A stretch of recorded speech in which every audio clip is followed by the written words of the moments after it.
Okay. இந்த முகலாய பேரரசு அப்படிங்கிறது பார்ட் 2 மாதிரி நம்ம வந்து இன்றைக்கி எடுக்க போகிறோம் டாப்பிக்கு. ஸோ ஆல்ரெடி வந்து பார்ட் 1 வந்து கம்ப்ளீட் பண்ணியிருந்தோம்.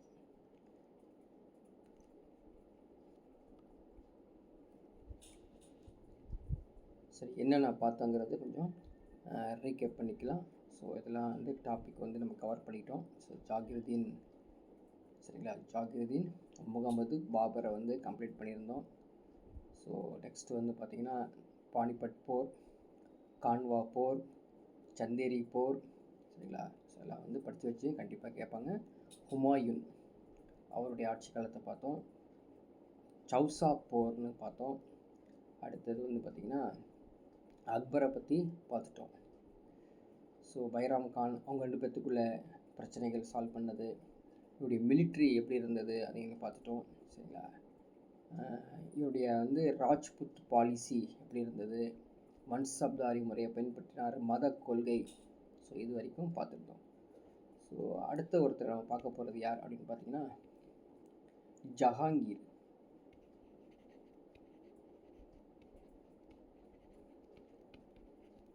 ஸோ ஜஹாங்கீர் யார் அப்படின்னு பார்த்தீங்கன்னா இவர் வந்து 1605 1627 வரைக்கும் ஆட்சி செய்தவர். முகலாய பேரரசில் ஒரு முக்கியமான பேரரசர் இவர். ஸோ இவர் வந்து யார் பார்த்திங்கன்னா அக்பர் இருக்கார் இல்லைங்களா, அவருடைய பையன்தான். ஸோ அவருடைய பையன் வந்து நம்ம சலீம். அக்பருக்கு பின் அவருடைய மகன் யார் அப்படின்னு பார்த்தீங்கன்னா சலீம்.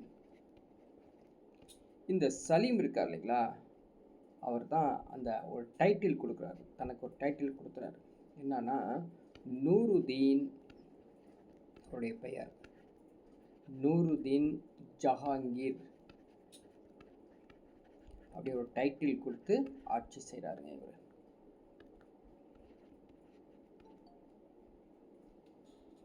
சரிங்களா.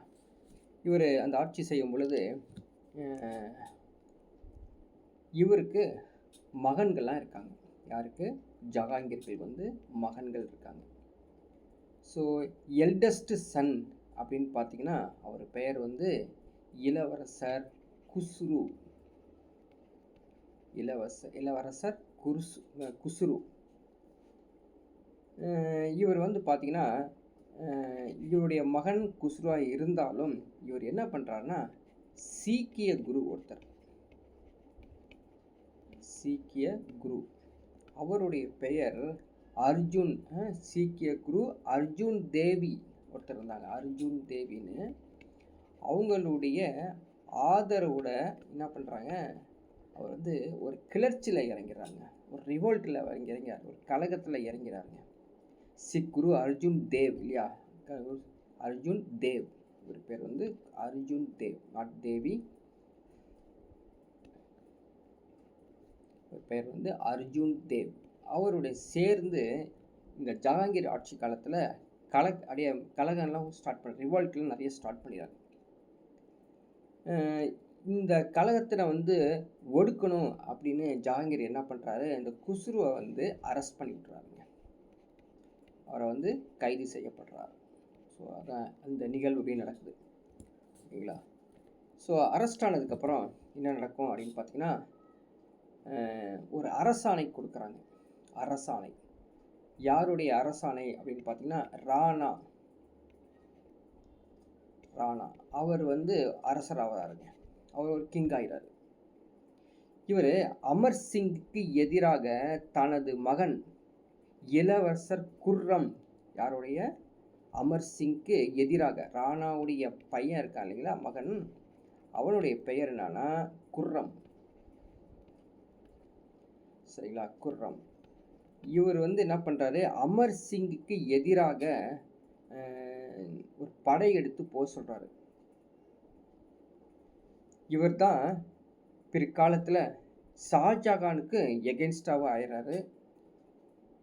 சரிங்களா. அப்போ அதான் வந்து பேரரசர் ஆகிறார். ஷாஜகானுக்கு பேரரசர் ஆக முடியாது. இந்த ஜஹாங்கீர் அடுத்த என்ன அப்படின்னு பார்த்தீங்கன்னா அவர் வாழ்ந்த காலங்கள், அந்த இடம் பிளேஸ் வந்து மோஸ்ட்லி எதுங்க, அகமது நகர்.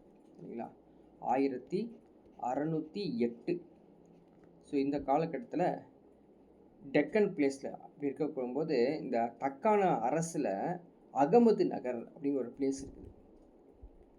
அந்த அகமது நகரை வந்து ஆட்சி செய்தவர், இவருடைய ஆட்சி காலத்தில், ஜாகிருடைய ஆட்சி காலத்தில் அகமது நகர் வந்து ஆளுநராகவும் இருந்தார். அவர் பேர் என்னன்னு பார்த்தீங்கன்னா மாலிக் ஆம்பர்னு சொல்லுவாங்க. ஸோ ஆம்பர் அப்படிங்கிறது ஃபேமஸ். முன்னாடி மாலிக் ஆம்பர், மாலிக் ஆம்பர் எங்கே ஆட்சி செஞ்சார்? அகமது நகர்.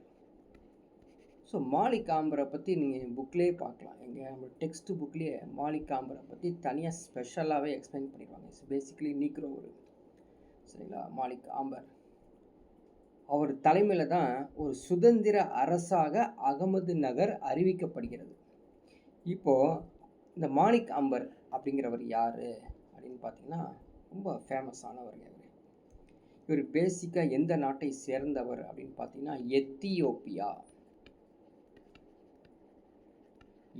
எத்தியோப்பியா நாட்டை சேர்ந்தவர்.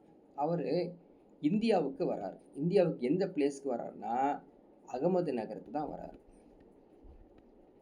இவர் யாருங்க அப்படின்னு பார்த்தா செங்கிஸ்கான் இருக்கார் பார்த்தீங்களா, அவருடைய பிரதம மந்திரி அவர். மாலிக் அம்பர் செங்கிஸ்கானுடைய பிரதம மந்திரிங்க, சரிங்களா? அந்த பிரதம மந்திரி எப்படிப்பட்டவர் அப்படின்னு பார்த்தீங்கன்னா அரசியலில் பயங்கரமான ஒரு பவர் கொண்டவர், நிறைய விவேகங்கள் கொண்டவர், இராணுவத்தை அதாவது நேரு வழியில் இராணுவத்தை அப்படியே கொண்டு போகிற அளவுக்கு சிறப்பானவர், நிர்வாகத்திலையும் இவர் சிறப்பானவர். இந்த அளவுக்கு பன்முகை தந்தவர் தான் இந்த மாலிக் அம்பர். ஸோ மாலிக் அம்பர் கிட்டத்தட்ட முழு காலமே செங்கிஸ்கானுக்கே ஒர்க் பண்ணவர். பயங்கரமான ஒரு, அவர் மூலமாக தான் செங்கிஸ்கான் வளர்ந்தார் அப்படிங்கிறது தான் ஹிஸ்ட்ரியாக வருது.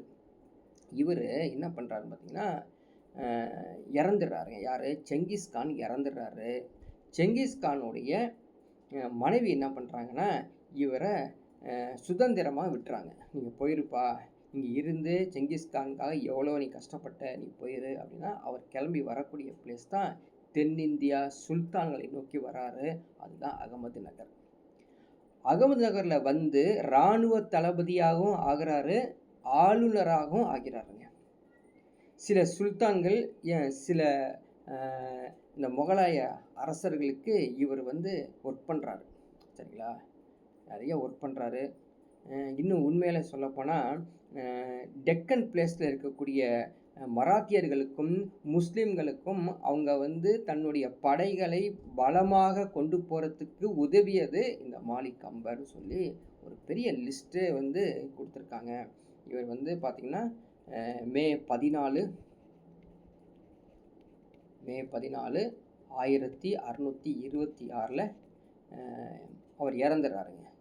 ஒரு மராத்தியர்களுக்கு நல்ல அங்கீகரிக்கப்பட்ட சக்தியாக விளங்கியவர் இந்த மாலிக் அம்பர் அப்படிங்கிறது. ஸோ இவர் இல்லாட்டி அந்த மராத்தியர்கள் எவ்வளோ வந்து பவராக வந்திருக்க மாட்டாங்க அப்படிங்கிறதான் இங்கே எக்ஸ்பிளைன் பண்ணுறாங்க.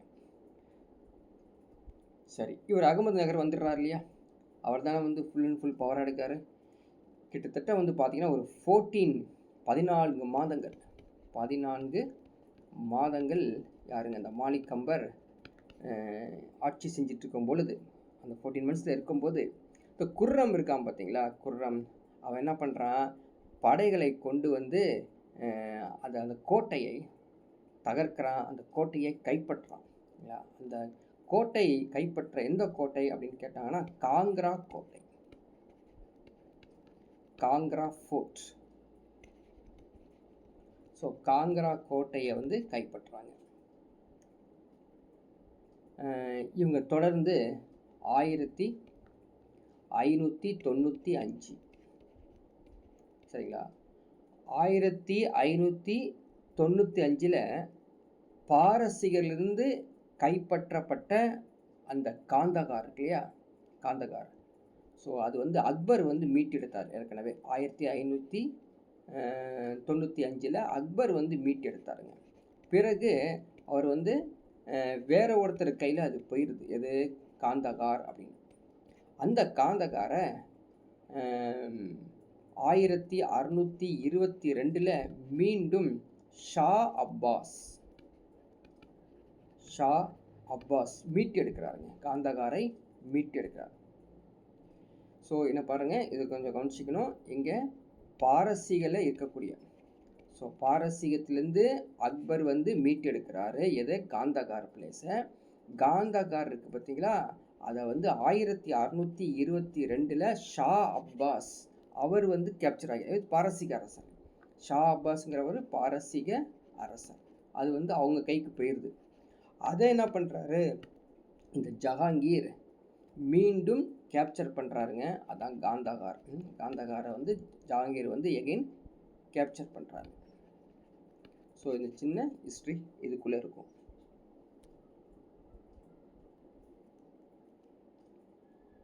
ஸோ ஜஹாங்கீர் ஒரு சில நாள் கழித்து அவர் இறந்துடுறார் இல்லையா.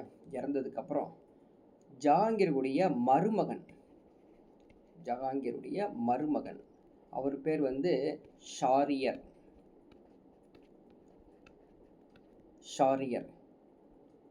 அவர் தான் வந்து கொஞ்ச நாளைக்கு அரசர் ஆகிறாருங்க. இப்படி இருக்கும்போது நூர்ஜஹானின் சகோதரரும், சரிங்களா, நூர்ஜஹான் இருக்காங்களா, இவருடைய ஒய்ஃபு நூர்ஜஹான், அவங்களுடைய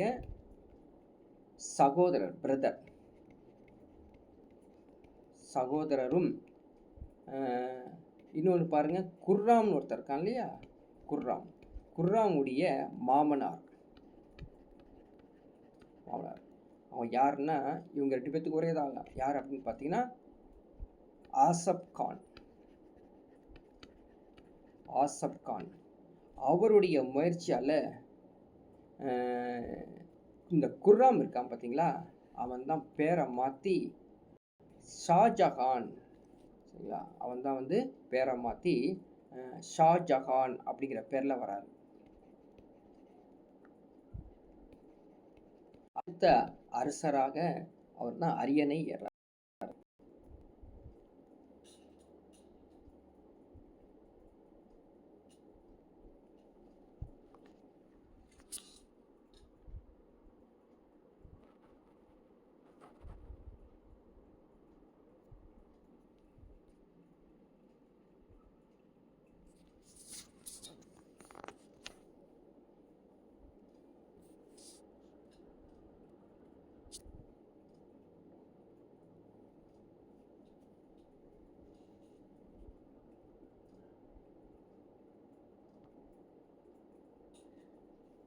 ஓகே, அடுத்த வந்து ஷாஜகான் பற்றி பார்ப்போம்.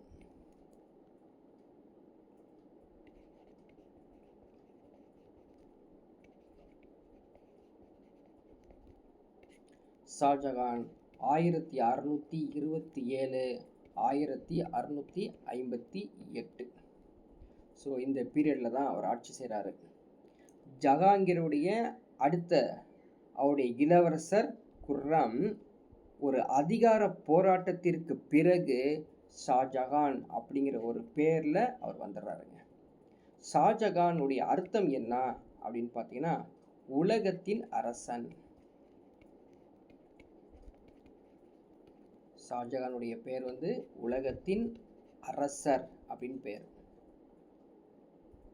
இவர் அகமது நகருக்கு எதிராக படையெடுத்துட்டு போகிறாருங்க. எந்த ஆண்டு?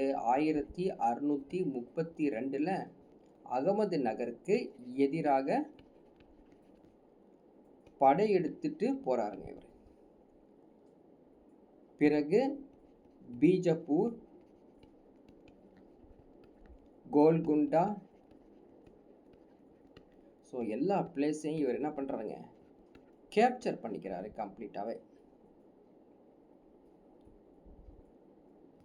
அதுக்கப்புறம் தௌலதாபாத் இன்னொரு பிளேஸ், தௌலதாபாத், காண்டேஷ், தௌலதாபாத், காண்டேஷ், பெரார் சொல்லலாம், பெரார், சரிங்களா, தெலுங்கானா, இப்போதைக்கு இருக்கக்கூடிய தெலுங்கானா. ஸோ இந்த பிளேஸ் எல்லாத்தையும் வந்து என்ன பண்ணுறாருங்க, இவர் வந்து மாநிலங்களாக பிரிக்கிறார். டோட்டலாகவே ஃபுல்லாகவே வந்து ஒரு வைஸ்ராய் மாதிரி பிரிச்சுறாருங்க. ஒவ்வொருத்தருக்கும் ஒரு வைஸ்ராயை வந்து அப்பாயின்மெண்ட் பண்ணுறாரு, ஆளுநரை அப்பாயின்மெண்ட் பண்ணுறாரு. அதில் ஒரு ஆளுநர் தான் அடுத்து வரக்கூடிய ராஜா யார்? அவுரங்கசீப். அவுரங்கசீப்பையும் ஒரு பிளேஸுக்கு அவர் வந்து ஆளுநராக ஆக்கிறாருங்க. அவுரங்கசீப் தன் மகன் இந்த 4 மாநிலங்களுக்கும் 4 ப்ரொவின்சி சொல்லுவாங்க, அல்லது வைஸ்ராய் பிளேசஸ் சொல்லுவாங்க. இந்த வைஸ்ராயாக வந்து அவுரங்கசீப்புக்கு நீ பார்த்துக்கோ, டோட்டலாகவே இந்த 4 பிளேசஸை பார்த்துக்கோ அப்படின்னு சொல்லி இருக்காருங்க. அப்படி அவர் ஆளுநராக ஆகும்போது அவருடைய வயது 18 இயர்ஸ், 18 வயதிலேயே இந்த பொறுப்பு அவர் கொடுத்துறாரு. ஸோ டெக்கன் பிளேசஸில் பொறுத்த வரைக்கும் மகாராஷ்டிரா, ஆந்திரா, சரிங்களா, கோல்குண்டா, பீஜப்பூர், பெரார், பிடார், சரிங்களா, அகமது நகர். ஸோ இது மாதிரி புதிய அரசுகள் எல்லாத்தையுமே வந்து டெக்கன் சுல்தான் அப்படின்னு சொல்லுவாங்க. ஸோ இதை வந்து நீங்கள் புக்கில் பார்த்தீங்கன்னா இது மாதிரி டீட்டெயில்ஸ் கொடுத்துருப்பாங்க, நீங்கள் பார்க்கணும். எப்படின்னு பார்த்தீங்கன்னா கோல்குண்டான்னு சொல்கிறோம் இல்லையா,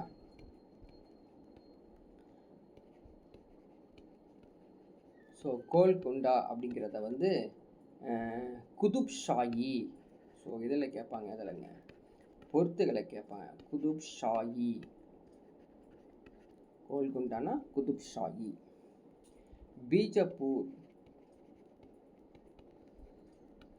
பீஜப்பூர் அடில்ஷாயி.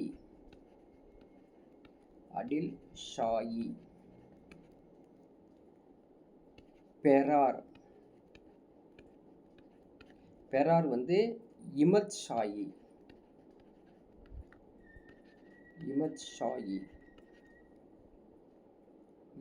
அடுத்து பிடார் அப்படிங்கிறது பரித் ஷாயி.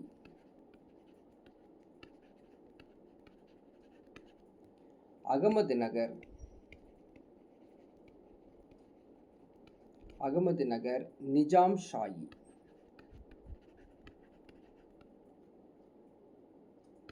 அதாவது இந்த ஷாயி அப்படிங்கிற மீனிங் என்ன குறிக்குது அப்படின்னு பார்த்தீங்கன்னா அரசை குறிக்குது. அரசுகள் தக்காணத்தில் கூட்டாக சுல்தானிய அரசுகள் இருந்த. கோல்குண்டாவில் வந்து குதுப், பீஜப்பூரில் அட்டில், பெராரில் இமத், பிடாரில் வந்து பரித், அகமது நகரில் நிஜாம். இவங்களாம் வந்து வலிமை வாய்ந்த பிரபுக்கள், சரிங்களா. வலிமை வாய்ந்த, what is the meaning of வலிமை தமிழில் அப்படின்னு பார்த்தீங்கன்னா, அதாவது பவர்ஃபுல் நோபல்ஸ் அப்படின்னு சொல்லுவாங்க. இவங்களுக்கு வந்து பவர்ஃபுல் நோபல்ஸ்னால் என்ன மீனிங் அப்படின்னா செல்வம் மிக்கவர்கள், பிரபுக்கள், செல்வம் மிக்கவர்கள்.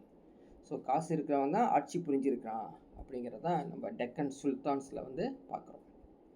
சரி, இது சின்னதாக ஒரு கிளஸ்டர் மாதிரி வந்திருக்கும். ஸோ ஆல்ரெடி கண்டினியூட்டியாக நம்ம ஷாஜஹான் என்ன பண்ணுறாரு அப்படின்னு பார்க்கலாம். இவர் வந்து 1638 ஷாஜகான் பாரசீக பேரரசில் அரங்கேறிய ஒரு அரசியல் சூழ்ச்சிகளை பயன்படுத்தி அக்பரால் கைப்பற்றப்பட்டு ஜஹாங்கீரால் இழக்கப்பட்ட அந்த காந்தகாரை மீண்டும் அவர் கேப்சர் பண்ணுறாருங்க. அருமையான ஒரு பிளேஸ், சரிங்களா. ஸோ 1638 ஷாஜகான் என்ன பண்ணுறாரு அப்படின்னு சொல்கிறதுக்கு பதிலாக நம்ம ரிவர்ஸில் எடுத்துக்கலாம். அதாவது காந்தகார் அப்படின்னு ஏற்கனவே நம்ம வந்து படித்தோம் இல்லைங்களா.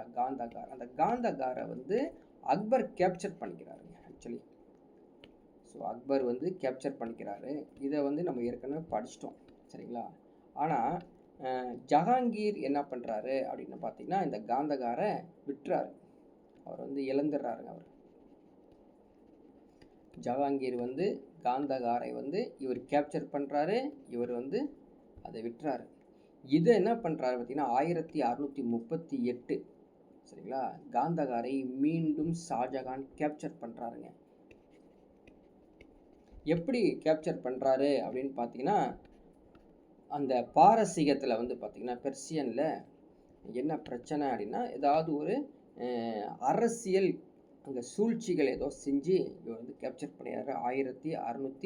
1838. சரிங்களா?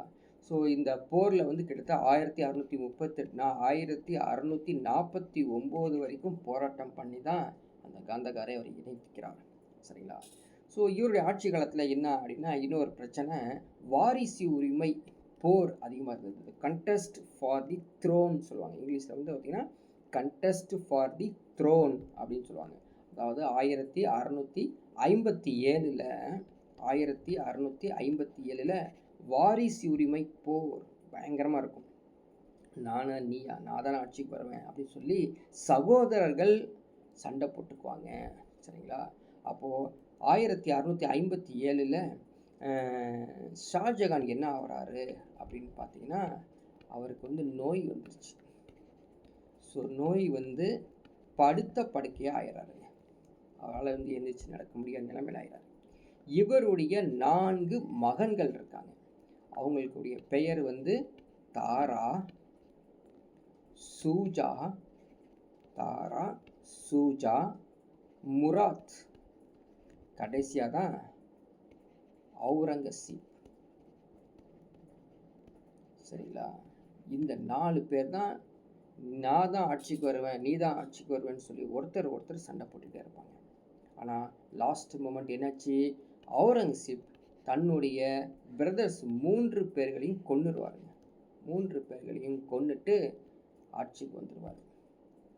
தன் வாழ்நாளில் இறுதி 8 ஆண்டுகளை ஷாஜகான் ஒரு கைதியாகவே இருந்தாராமா. லாஸ்ட்டு 8 இயர்ஸ் அவர் இறக்கிறதுக்கு முன்னாடி அவுரங்கசீப் என்ன பண்ணுறாரு, தன்னுடைய பிரதர்ஸ் 3 பேர்த்தையும் அசாசினேட் பண்ணிவிட்டு, சரிங்களா, அந்த ஷாஜகானை போய் அரெஸ்ட் பண்ணிடுறாரு. அரெஸ்ட் பண்ணி 8 இயர்ஸ் ஆக்ரா கோட்டையில் வந்து அடைச்சி அப்படியே வந்து அவர் ஷாஜகான் அப்படியே இறந்துடுறாரு. அதுவும் இல்லாமல் அவர் வந்து ஒரு அரண்மனை கொடுத்துருவாராமா. ஆக்ரா ஃபோர்ட்டில் ஒரு அரண்மனை கொடுத்துருவாராமா. அந்த அரண்மனை பேர் வந்து ஷாப்ருஜ். அந்த பேலஸ்குள்ளேயே அவர் வந்து ஹவுஸ் அரெஸ்ட் மாதிரியே அந்த ஷாஜகானை வந்து வச்சுட்டு அவுரங்கசீப் தான் ஃபுல் கேப்சராக ஆட்சி செஞ்சுருக்காருங்க.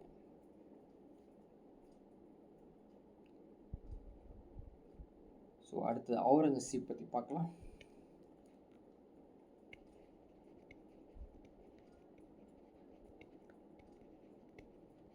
ஸோ அவுரங்கசீப் 1658 1707.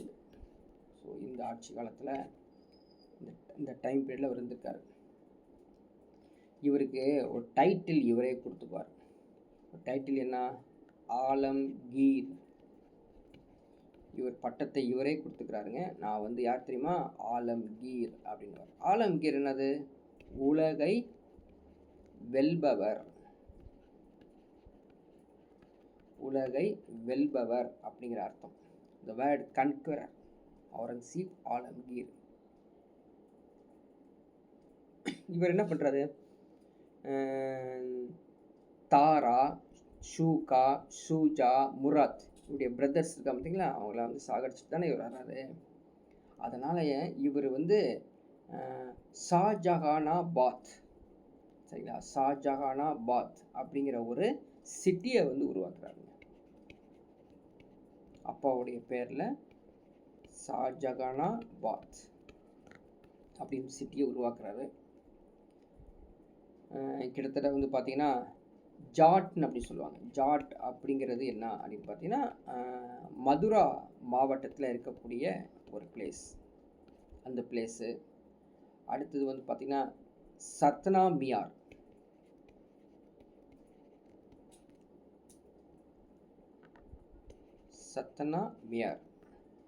இது எங்கே இருக்குன்னா ஹரியானாவில் இருக்குது.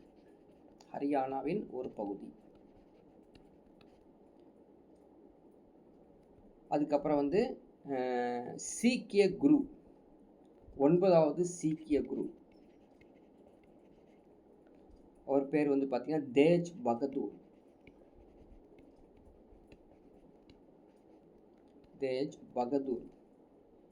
ஸோ இதெல்லாம் வந்து அவருடைய ஆட்சி காலத்தில் இருந்த டெரிட்டரியை பற்றி சொல்கிறோம். ஸோ அவுரங்கசீப் என்ன அப்படின்னு பார்த்தீங்கன்னா, அவருடைய டெக்கன் பாலிசி அப்படின்னு தனியாக வச்சுருக்காரு. தக்கான கொள்கை.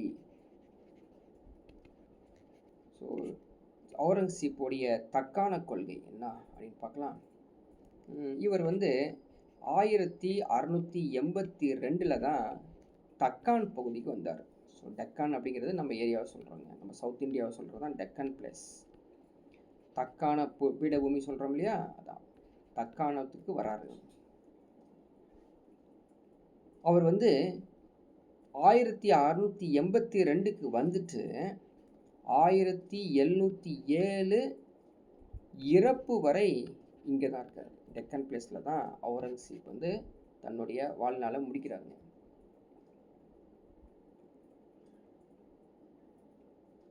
அதுக்கப்புறம் வந்து பீஜப்பூரின் அடில் சாயி வம்சத்தை சுல்தான் சிக்கந்தர்கிட்ட கொடுக்குறாருங்க. அவர் வந்து கொடுக்கும்போது பீஜப்பூர் இருக்கு இல்லைங்களா, ஏற்கனவே பார்த்தோம் நம்ம. பீஜப்பூர் வந்து என்னென்னா அப்படிங்கிறது பார்த்துறோம். ஸோ பார்த்துக்குங்க, முன்னாடி எழுதியிருப்போம். பீஜப்பூர் வந்து அடில் சாயி பார்த்துருக்கோம் இல்லையா, அடில் சாயி. அதெல்லாம் வந்து ஒரு டினஸ்டி மாதிரி, சின்ன சின்ன டினஸ்டி மாதிரி, கிங்டம்ஸ் மாதிரி இருந்தது. ஸோ அந்த பீஜப்பூரில் இருக்கக்கூடிய அடில் சாயியை வந்து ஒரு சுல்தானுக்கு கொடுக்குறாருங்க. அந்த சுல்தான் பேர் வந்து சிக்கந்தர்.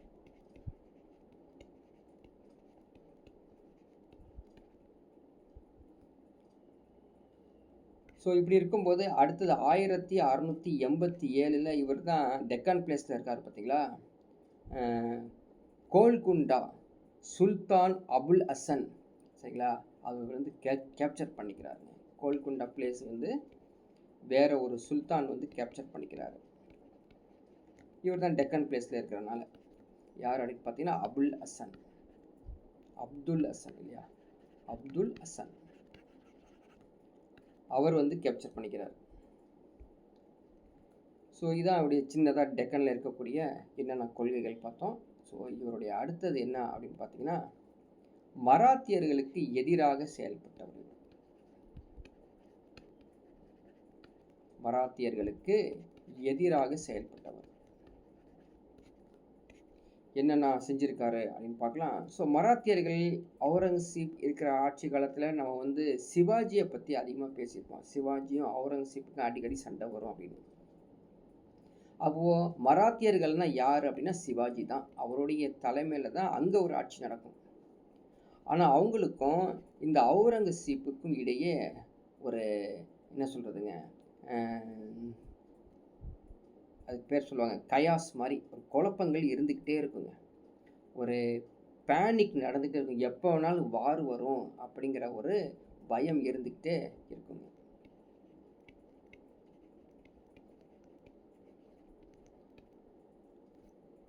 அதே மாதிரி பார்த்தீங்கன்னா, சிவாஜிக்கும் அவுரங்கசீப்புக்கு இருக்கிற மாதிரி இன்னொன்று வந்து ஷெயிஸ்ட் கான், அவருக்கும் ஜெய்சிங், இவங்களுக்கும் இதே மாதிரி ஒரு பிரச்சனை இருந்துக்கிட்டே இருக்கும். ஜெய்சிங் சிவாஜியை கைது செய்து தில்லிக்கு கொண்டு போயிருக்காராம். பாருங்க, ஜெய்சிங் என்ன பண்ணியிருக்காரு, சிவாஜியை அரெஸ்ட் பண்ணி டெல்லிக்கு கொண்டு போயிருக்காரு அப்படிங்கிறது ஒரு இன்ஃபர்மேஷன் தெரிஞ்சு வச்சுக்கணும். சிவாஜிட்ட ஜென்ரலி ஒரு பவர் இருந்துச்சு. என்ன பவர் அப்படின்னா, கொரில்லா போர் நடத்துவார். கொரில்லா போருங்கிறது கேள்விப்பட்டிருப்பீங்க. அது மறைந்திருந்து தாக்குதல், சரிங்களா. இது 1680 இது மாதிரி இந்த கொரில்லா போர் அவர் கற்றுக்கிட்டாரு. கிட்டத்தட்ட ஒரு 53 வயதில் மரணம் அடையும் வரை இந்த போரில் நடத்திக்கிட்டே இருந்தார் இந்த சிவாஜி அப்படிங்கிறது. ஸோ இது வந்து அவுரங்கசீப் காலத்தில் மராத்தியர்களுக்கு எதிராக நடந்த ஒரு பிரச்சனை. இன்னொரு பிரச்சனை நீங்கள் கேள்விப்பட்டிருப்பீங்க, அக்பரால் கைவிடப்பட்ட ஜிசியா வரி. ஜிசியா வரினா நான் முஸ்லிம்ஸ்க்கு விதிக்கக்கூடிய ஒரு வரி. இவர் கொண்டு வந்துறாரு. எப்போனா 1679 எகைன் கொண்டு வந்துறாரு. அது இல்லாமல் எக்ஸ்ட்ரா ஒரு டேக்ஸ் போடுறாருங்க. எக்ஸ்ட்ரா ஒரு டேக்ஸ். அந்த டேக்ஸ் பாரு, ABWAB, அப்வாப் அப்வாப் எனும் வரி வசூல் கொண்டு வர்றாருங்க. இது வந்து ஷரியத்தின் சட்டத்தால், ஷரியத் சட்டம் அப்படின்னா இஸ்லாமிய சட்டம், இஸ்லாமிய சட்டத்தால் வந்து ஏற்றுக்கொள்ளப்படவில்லை என்றால் ஒரு காரணத்தை கொண்டு வந்து இந்த டேக்ஸை வந்து ஒரு திணிக்கிறாருங்க. யார்? இந்த அவுரங்கசீப்.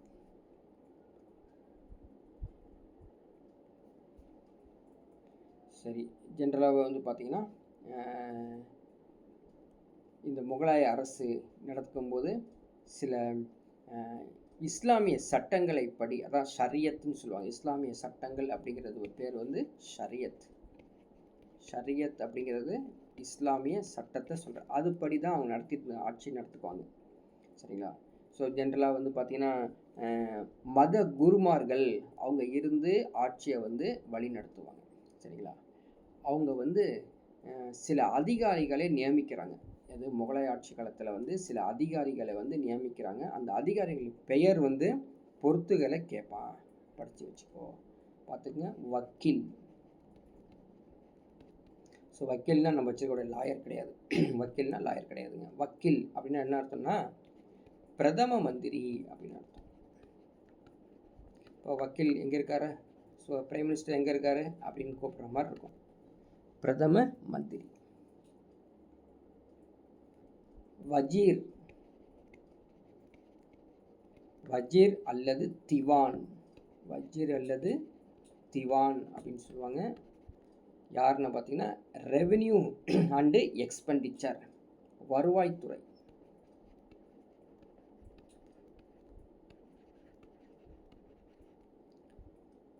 அடுத்தது பார்த்தீங்கன்னா மீர் பக்ஷி. இனிமேட்டு வர்றது எல்லாமே வந்து வெரி வெரி இம்பார்ட்டண்ட்டாக இருக்கும், எக்ஸாம்பிளாக கேட்பாங்க. மீர் பாக்ஷி, மீர் பாக்ஷி. மீர் பாக்ஷினா இராணுவத்துறை அமைச்சர். இராணுவத்துறை அமைச்சர். அதாவது Mir Bakshi was in charge of the army, in charge of the army. Mir Saman, Mir Saman அப்படின்னா யார் அப்படின்னா அரண்மனை நிர்வாக பார்க்கவர், அரண்மனையை நிர்வாகம் பண்ணவர், பேலஸ் பண்ணுறோம் இல்லையா அவர். அதாவது Mir Saman looked after the royal household. So இங்கிலீஷில் கொடுத்தா royal household. Qazi, Qazi அப்படிங்கிறது தலைமை நீதிபதி, தலைமை நீதிபதி. சரிங்களா? அதாவது சீஃப் ஜட்ஜ், சீஃப் ஜட்ஜ் அப்படின்னா தலைமை நீதிபதி. சதாஹுஸ் சுதூர், சதாஹுஸ் சுதூர் அப்படின்னா இஸ்லாமிய சட்டங்களை நடைமுறைப்படுத்துபவர். அதாவது அதான் ஷரியத்துன்னு சொல்கிறோம் இல்லைங்களா, ஷரியத்தை வந்து இம்ப்ளிமெண்ட் பண்ணுறவர். அதாவது Sadr us Sadr was minister for enforcing Islamic law, enforcing Islamic law. அதாவது பேர் வந்து இங்கிலீஷில் ஷரியா, ஷரியான்னு சொல்லுவாங்க, SHARIA, ஷரியா. ஸோ இது மாதிரி செய்வாங்க. சரி, இந்த முகலாயருடைய ஆட்சி காலத்தில் அடுத்தது பார்க்க போகிறது எக்கனாமி எப்படி இருந்தது. ஸோ இனிமேட்டு வரக்கூடியது எல்லாமே extra information and also important for the examinations. So முகலாயருடைய ஆட்சி காலத்தில் கிராப்பிங் சிஸ்டம் இருந்தது. கிராப்பிங் சிஸ்டம்னு என்ன அர்த்தம்? பயிர்கள் பயிரிடும் காலங்கள் இருந்ததுங்க. இதுக்கு வந்து வேளாண் பருவங்கள் அப்படின்னு சொல்லுவாங்க.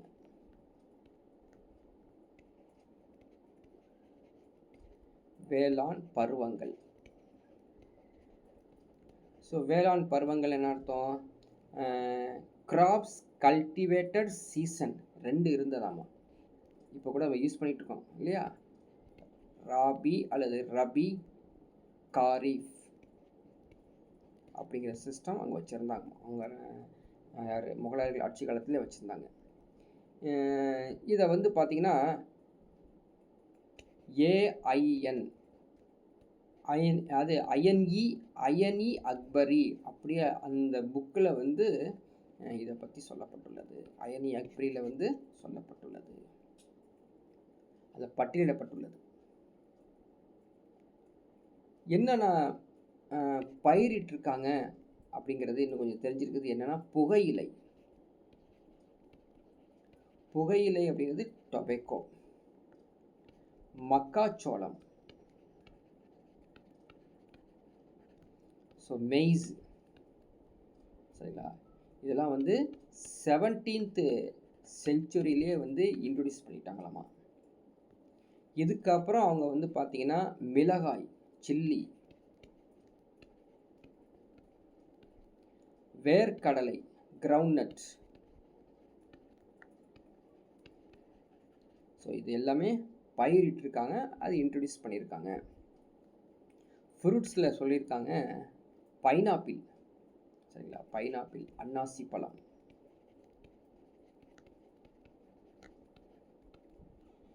சரி. அன்னாசி பழம் பார்த்தீங்கன்னா 16th செஞ்சுரியிலேயே இன்ட்ரடியூஸ் பண்ணிட்டாங்களாமா.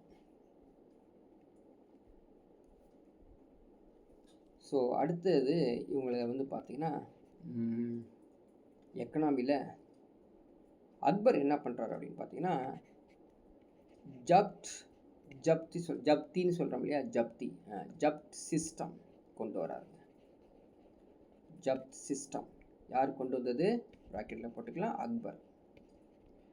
அக்பர் ஒரு வேர்டு பாருங்க, அக்பர் ப்ரோமுல்கேட், PROMULGATE,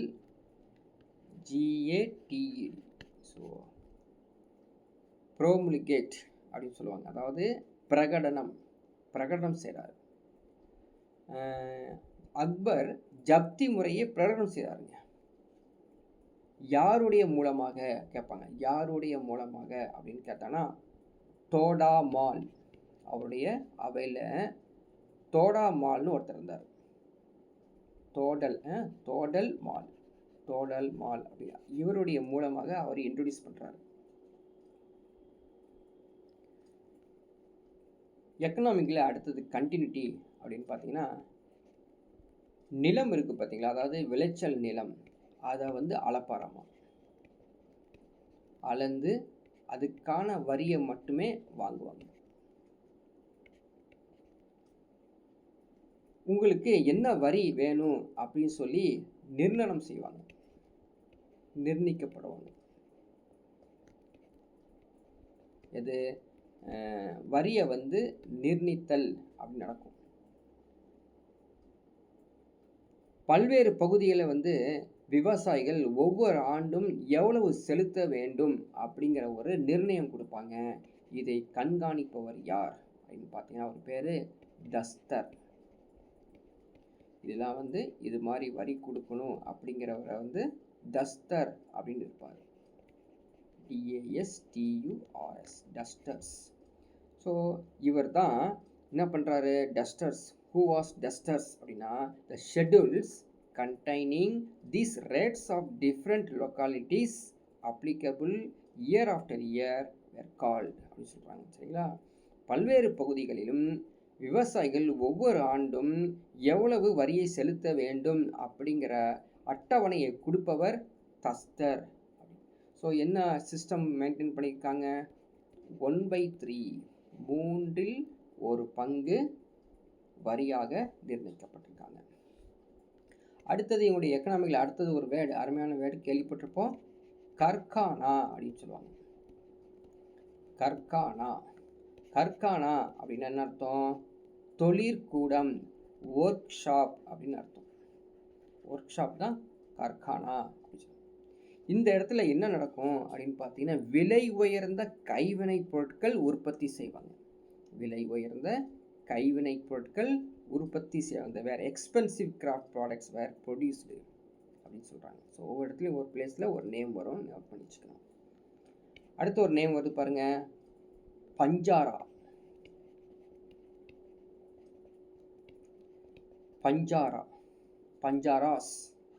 அப்படின்னு ஒரு குரூப் இருந்திருக்குது. ஸோ வணிக குரூப் இது. இவங்க யாருங்க அப்படின்னு பார்த்தீங்கன்னா நாடோடி வணிகர்கள். ஸோ நாடோடி வணிகர்கள் இப்போ கூட இருக்காங்க இல்லையா? என்ன செய்வாங்க? வண்டி கட்டி வாரச்சந்தைக்காக ஒரு பிளேஸ்லேருந்து இன்னொரு பிளேஸ்க்கு மூவ் பண்ணிக்கிட்டே இருப்பாங்க. ஸோ டெய்லி அவங்க என்ன பண்ணுவாங்க? ஒவ்வொரு ஊர்லேயும் ஒவ்வொரு சந்தை இருக்கும் இல்லைங்களா? மார்க்கெட் நடக்கும். இன்றைக்கி வந்து ஒரு ஏரியாவில், நாளைக்கு இன்னொரு ஏரியாவில் எப்படி நடத்தும். அவங்க இந்த வண்டியை கட்டி இழுத்துட்டு போவாங்க. ஸோ தொலைதூர பகுதியில் வணிகம் செய்வதற்காக அந்த குழுக்கு பேர் Banjara. So Banjaras were specialised traders. Banjaras were specialized traders who carried goods in a large bulk over long distance அப்படின்னு கொடுத்துருக்காங்க, படித்து வச்சுக்கோங்க. ஸோ அடுத்த ஒரு வேர்டு பாருங்க. உண்டி. தமிழ்லேயே தான், இங்கிலீஷில் தான். உண்டின்னு யாரை உண்டின்னு சொல்லுவாங்க? உண்டியல் கேள்விப்பட்டிருக்கோம் இல்லையா? பொருட்கள் இடம் விட்டு இடம் செல்வதற்கு உண்டி என்று அழைக்கப்படுகிறது. பொருட்கள் இடம் விட்டு இடம் செல்வதற்கு உண்டி என்று அழைக்கப்படுவது. The movement of goods was facilitated by letters of credit called உண்டி. உண்டி அப்படிங்கிறது ஒரு பத்திரத்தை சொல்கிறாங்க. பாத்திரம் இல்லை, பத்திரம். ஸோ ஒரு பொருள் இன்னொரு இடத்துல போய் சேர்ப்பதற்கு ஒரு டாக்குமெண்டேஷன், பத்திரங்கள், அதாவது கடன் பத்திரம் சொல்லுவாங்க. கடன் பத்திரம், கிரெடிட், லெட்டர்ஸ் ஆஃப் கிரெடிட், அதான் வந்து உண்டி அப்படின்னு சொல்கிறாங்க. ஸோ இந்த மீனிங்லாம் வந்து நீங்கள் ஞாபகம் வச்சுக்கணும்.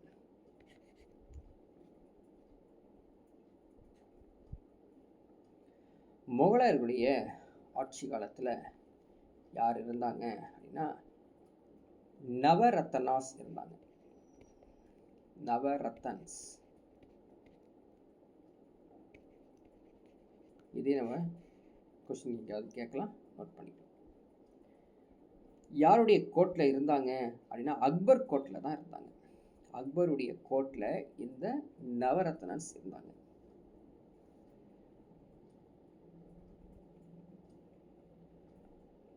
ஸோ யார் பெயர்கள் மட்டும் ஞாபகம் வச்சுக்கோங்க. ஃபஸ்ட்டு பாருங்கள். 1 அபுல் ஃபசல். அபுல் ஃபசல். 2வது ஃபைசி. 3வது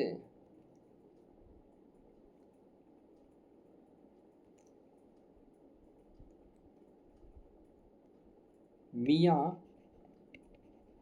MIAN, மியா தான்சன். 4வது பீர்பால், மறக்க முடியாது இல்லையா? 5வது படித்தோமே ராஜா தோடர்மால். யாருடைய? அக்பருடைய அவையில். 6வது ராஜா மான்சிங்.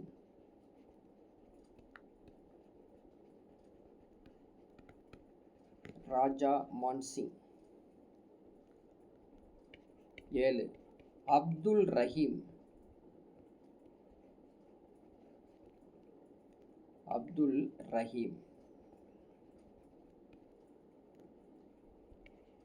8வது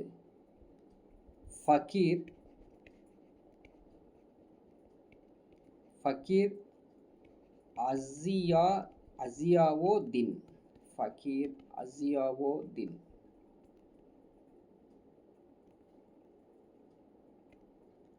9வது யார் அப்படின்னா முல்லா தோ pyaza.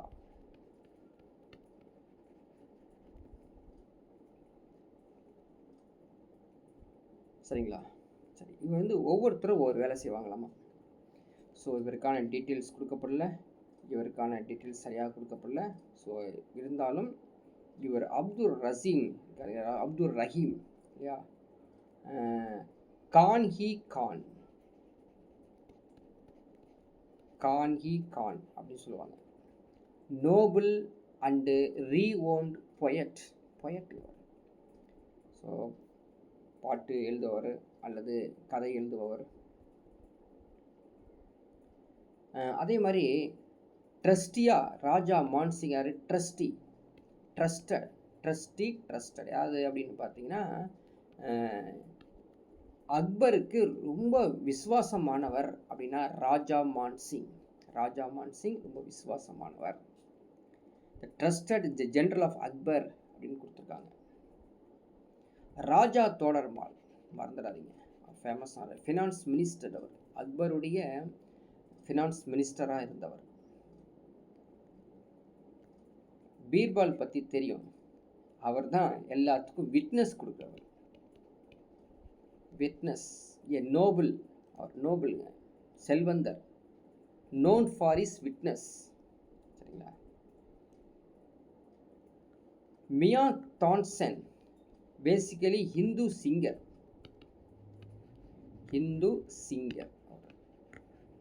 who converted to Islam. Hindu singer அவர் இஸ்லாமியராக மாறியவர். ஃபைசி யாருங்க அப்படின்னா அக்பருடைய போயட். அக்பருடைய போயட்டுக்கெலாம் அவர் தான் காரணம். அடுத்தது பாருங்க, அப்துல் ஃபைசல் அப்படின்னா யார் அப்படின்னா அக்பருடைய சீஃப் அட்வைசர். ஸோ தலைமை ஆலோசகர்னு சொல்லுவாங்க பார்த்தீங்களா, அந்த வேலையை இவர் செஞ்சிருக்காரு. இது போல் ஒரு நவரத்னன்ஸ் அக்பருடைய ஆட்சி காலத்தில் இருந்திருக்காங்க. அடுத்தது பார்க்கலாம், என்ன அப்படின்னு பார்த்தீங்கன்னா சயின்ஸ் அண்ட் டெக்னாலஜி. அறிவியலும் தொழில்நுட்பமும் அந்த காலத்தில் முகலாயருடைய ஆட்சி காலத்தில் இருந்திருக்குது. பாருங்க, இரிகேஷன் சிஸ்டம் இல்லையா? ஸோ அதுக்கு வந்து பார்த்தீங்கன்னா வாட்டர் லிஃப்ட் அப்படின்னு சொல்லுவாங்க. வாட்டர் லிஃப்ட் அதாவது தண்ணியை மேலே கொண்டு செல்வதற்கும் அல்லது தண்ணியை ஒரு இடத்துலேருந்து இன்னொரு இடத்துக்கு செல்வதற்கும் பீப்பாய்கள் பயன்படுத்திய சக்கரத்தை ஃபிட் பண்ணி ஒரு டெக்னாலஜி செஞ்சுருக்காங்களாமா. ஸோ நீங்கள் புக் வச்சுருந்தீங்கன்னா அந்த இடத்துல அந்த ஃபிகர்ஸ் பார்க்கலாம். யாருடைய காலம், அதான் முக்கியமானது, பாபருடைய ஆட்சி காலத்தில் இந்த சிஸ்டம் வச்சுருந்துருக்காங்க.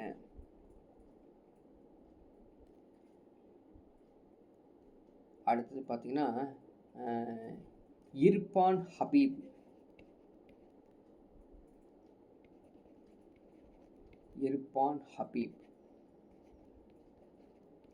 இவர் யாருங்க அப்படின்னு பார்த்தீங்கன்னா இர்பான் ஹபீப் அப்படிங்கிறவர் வரலாற்று அறிஞர். இந்தியாவின் பின்தங்கிய நிலைக்கு இருக்காங்க அப்படிங்கிறத வந்து ஒரு சில இன்ஃபர்மேஷன்ஸ்லாம் சொல்லியிருக்காரு. இதுலேருந்து கொஞ்சம் மாற்றங்கள் நடந்திருக்கு. மூன்றாவது மேட்ச் லாக் அப்படின்னு சொல்லுவாங்க. மேட்ச் லாக்னா என்ன அப்படின்னு பார்த்தீங்கன்னா பழைய பாணியிலான துப்பாக்கிகள். ஸோ ஓல்டு டெக்னாலஜியில் இருக்கக்கூடிய மேட்ச் லாக், சரிங்களா, அதை வந்து matchlock can converted into so flintlock அப்படிங்கிற துப்பாக்கிக்கு மாடர்ன் துப்பாக்கியாக கன்வெர்ட் பண்ணாங்க இந்த முகலாயருடைய ஆட்சி காலத்தில். ஸோ இந்த பிளிண்ட் லாக் துப்பாக்கி வந்து ஐரோப்பிய நாட்டிலேருந்து கொண்டு வரப்பட்டது. இது முக்கியமான ஒரு 3 இன்ஃபர்மேஷன்ஸ் கொடுத்துருக்காங்க. இன்னும் இருந்திருக்கலாம், ஃபாலோ பண்ணிக்கோங்க. நெக்ஸ்ட் பார்த்தீங்கன்னா கட்டடக்கலை சொல்ல தேவையே இல்லை இல்லையா? ஸோ கட்டடக்கலை அப்படின்னா வரிசையாக சொல்லிக்கிட்டே போகலாம். ஸோ புக்கில் நிறைய லிஸ்ட்டு கொடுத்துருக்காங்க. ஃபஸ்ட்டு பாபர் தானே உள்ளே வந்தார். அந்த பாபர் வந்து எந்த ஸ்டைலில் ஆர்கிடெக்சர் யூஸ் பண்ணியிருந்தார் அப்படின்னு கேட்டாங்கன்னா பாரசீக கட்டட முறை. பாரசீக கட்டட முறையை இந்தியாவில் அறிமுகப்படுத்தியார். எங்கெங்க அறிமுகப்படுத்தினார்? ஆக்ரா, ஆக்ரா, பியானா, ஆக்ரா பியானா, டோலாப்பூர்,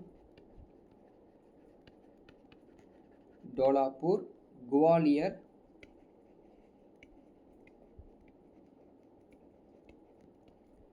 அதுக்கப்புறம் வந்து பார்த்தீங்கன்னா கியூல், கியூல் அப்படிங்கிறது எங்கே இருக்குது அப்படின்னு பார்த்தீங்கன்னா அலிகர்ன்னு சொல்லுவாங்க, அந்த இடத்துல இருக்குது. இந்த பகுதியிலலாம் பாபர் இந்த பாரசீக கட்டடக்கலையை இன்ட்ரடியூஸ் பண்ணியிருக்காரு. அடுத்த ஒருத்தரை சொல்லலாம், ஹுமாயூன். ஹுமாயூன் பார்த்தீங்கன்னா டெல்லி அரண்மனை இல்லையா, டெல்லி அரண்மனை இவர் காலத்துலாம் கட்டப்பட்டது. இதுக்கு பேர் என்ன வச்சிருக்காரு? தீன்-இ-பானா.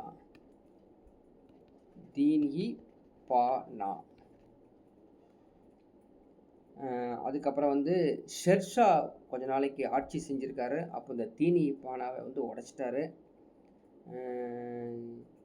ஷெர்ஷா வந்து என்ன பண்ணார்? இந்த தீன்-இ-பானாவை வந்து உடைச்சிட்டு இன்னைக்கு புராணா 2 சொல்லி போட்டுக்கலாம், 3 சொல்ல புராணம் ஆயிரும். புராணா கிலா, அது புராணா கிலா அல்லது தர்வாசா அப்படின்னு சொல்லுவாங்க. அப்போ ஷெர்ஷாவுடைய ஆட்சி காலத்தில் வந்து நிறைய பக்கம் அவரும் கட்டடம் கட்டினார். சரிங்களா? பீகாரில் கட்டியிருக்காரு. பீகாரில் வந்து பார்த்தீங்கன்னா சாசரம், பீகாரில் வந்து சாசரம், SASARAM, சாசரம் அப்படிங்கிற ஒரு என்னது அப்படின்னா அது மௌசோலியம் அப்படின்னு சொல்லுவாங்க. சாசரம் மௌசோலியம்னு என்ன அர்த்தம்? நினைவு சின்னம் அப்படின்னு அர்த்தம். ஸோ நினைவு சின்னம்னு என்ன அர்த்தம்? அது கல்லறை அப்படி கட்டினவர் அந்த ஷெர்ஷா வந்து ஆட்சி காலத்தில் கொஞ்சம் கட்டப்பட்டது. ஸோ புராணா கிலா அப்படிங்கிறது நீங்கள் புக்கில் பார்த்தீங்கன்னா பிக்சர்ஸ் கொடுத்துருப்பாங்க. ஸோ அடுத்தது பார்த்தீங்கன்னா திவான்-இ-காஸ். ஸோ திவான்-இ-காஸ் அப்படிங்கிறது அது ஒரு ஸ்ட்ரக்சர் இல்லையா. திவான்-இ-ஆம்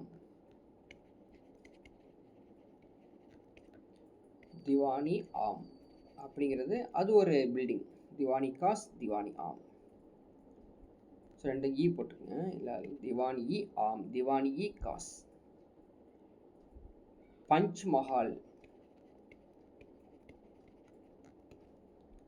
மஹால் அது பிரமிடு வடிவிலான 5 அடுக்கு கட்டம். பிரமிடு வடிவிலான 5 அடுக்கு கட்டிடத்தை தான் பஞ்ச் மஹால். ரங் மஹால் எல்லாமே நார்த் சைடில் இருக்குது. ரங் மஹால். சலீம் சிஸ்டி அப்படின்னு இருக்குது. சலீம் சிஸ்டி அப்படின்னாலே அந்த பாரசீக முறையில் கல்லறை என்ற அர்த்தம். புலந்த் தர்வாசா இன்னுமே பார்த்தீங்கன்னா இருக்கும். புலந்த் தர்வாசா நிறைய கட்டிடம் கட்டியிருக்காங்க. ஸோ புலந்த் தர்வாசா யாருடைய ஆட்சி காலத்தில் கட்டப்பட்டது? அக்பர் உடைய ஆட்சி காலத்தில் அவரால் கட்டப்பட்டது.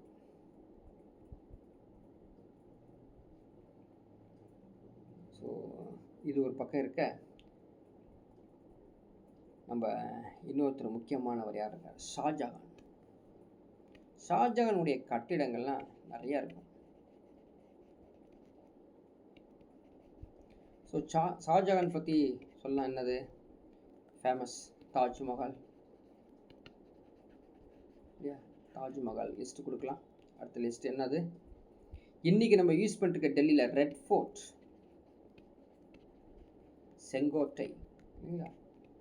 அடுத்து என்ன? ஜாமா மஸ்ஜித் இவருடைய ஆட்சி காலத்தில் கட்டப்பட்டது. மோத்தி மஸ்ஜித்,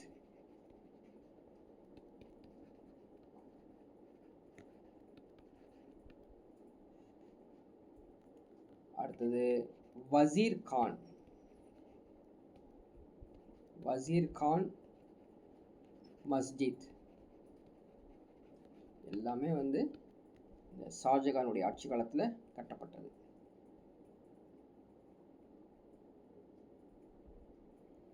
அதே மாதிரி தாஜ்மஹால். தாஜ்மஹாலுக்கு இன்னொரு பெயரும் உண்டு, நம்ம ரெகுலராக யூஸ் பண்ண மாட்டாங்க.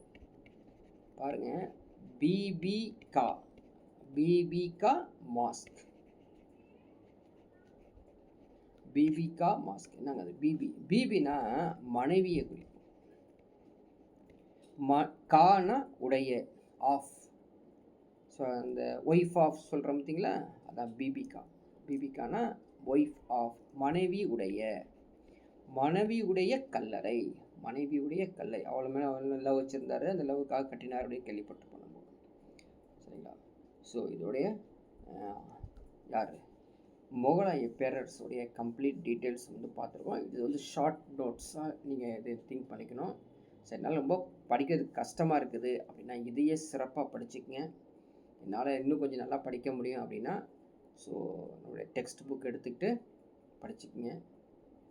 ஸோ படித்து நிறைய நோட்ஸ் எடுத்துக்கங்க. ப்ரீவியஸ் இயர் கொஷின்ஸ்லாம் இது கம்பேரிட்டிவாக எப்படி கேட்டிருக்காங்கிறது அதுவும் வந்து கொஞ்சம் டிஸ்கஸ் பண்ணிக்கங்க. ஸோ இதோட இந்த முகலாயர்கள் அப்படிங்கிற டாபிக் வந்து முடியுது.